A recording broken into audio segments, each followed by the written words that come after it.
அஸ்ஸலாமு அலைக்கும் மக்களே, வெல்கம் பேக் அவர் சேனல். எல்லோரும் எப்படி இருக்கீங்க? எல்லோரும் நல்லா இருக்கீங்கன்னு நினைக்கிறேன்.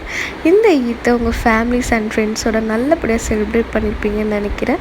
அல்ஹம்துலில்லாஹ் நானும் நல்லபடியாக என்னோடய ஃபேமிலிஸோடு இந்த ஈத்தை செலிப்ரேட் பண்ணேன். மார்னிங் எழுந்தது ஸ்வீட் எடுத்து கொண்டாடு அப்படின்ற மாதிரி ஸ்வீட் சாப்பிட்டு முடிச்சுட்டு நான் ஃபஸ்ட்டு ரெடி ஆகி பெருநாள் தொழுது முடிச்சுட்டேன். என் ஹஸ்பண்ட் பள்ளிக்கு போயிட்டாங்க தொழுவை. இப்போ ஐயானை ரெடி பண்ணேன். இந்த ஈத்தை அம்மா வீட்டில் செலிப்ரேட் பண்ணலாம் தான் பிளான் பண்ணி வச்சுருந்தோம். அதனால் எல்லாத்தையுமே அரேஞ்ச் பண்ணி வச்சுருந்தேன் பேக் பண்ணுறது. ஐயானா அவங்க டேடியும் ரெடி ஆகிட்டாங்க.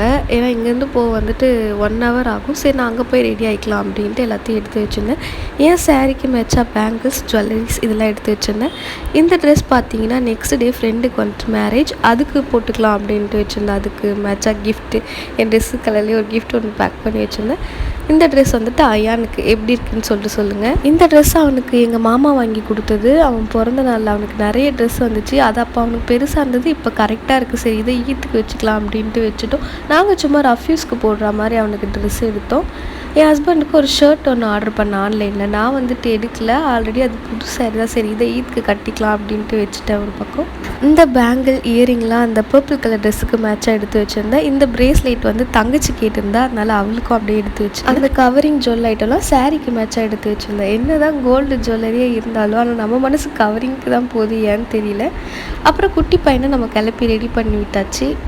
மார்னிங் டிஃபன் இங்கே சாப்பிட்டுட்டு நம்ம அங்கே போய் சேர கரெக்டாக லன்ச் டைம் ஆகிடும். நானும் தங்கச்சும் தான் பிரியாணி செய்யலாம் அப்படின்ட்டு பிளான் பண்ணி வச்சுருந்தோம்.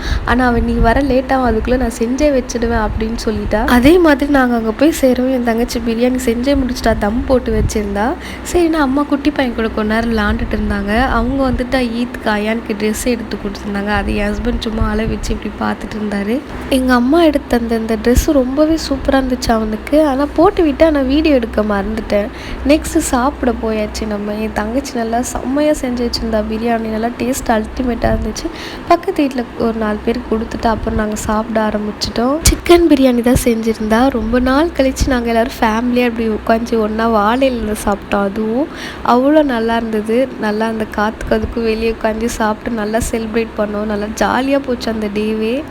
குட்டி பையனுக்கு தான் ஃபஸ்ட்டு அவனுக்கு ஊட்டி விட்டு அவன் ஒரு பக்கம் விளாண்டுட்டு இருந்தான். அந்த கேப்பில் நாங்கள் எல்லோரும் ஒன்றா உட்காந்து சாப்பிட்டு முடிச்சிட்டோம். என் சிஸ்டர் வந்து ஸ்வீட்டுக்கு வந்துட்டு பால்கோவா செஞ்சுருந்தா.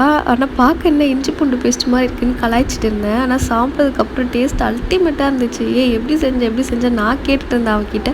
அவ்வளோ டேஸ்ட்டாக இருந்துச்சு. அப்புறம் என்ன ஃபைனல் டச்சாக ஃபோட்டோலாம் எடுக்க ஆரம்பிச்சிட்டோம் சாரீ கட்டி. இந்த டே ரொம்பவே சூப்பராக போச்சு. நெக்ஸ்ட் விலாகில் பார்க்கலாம். டாட்டா.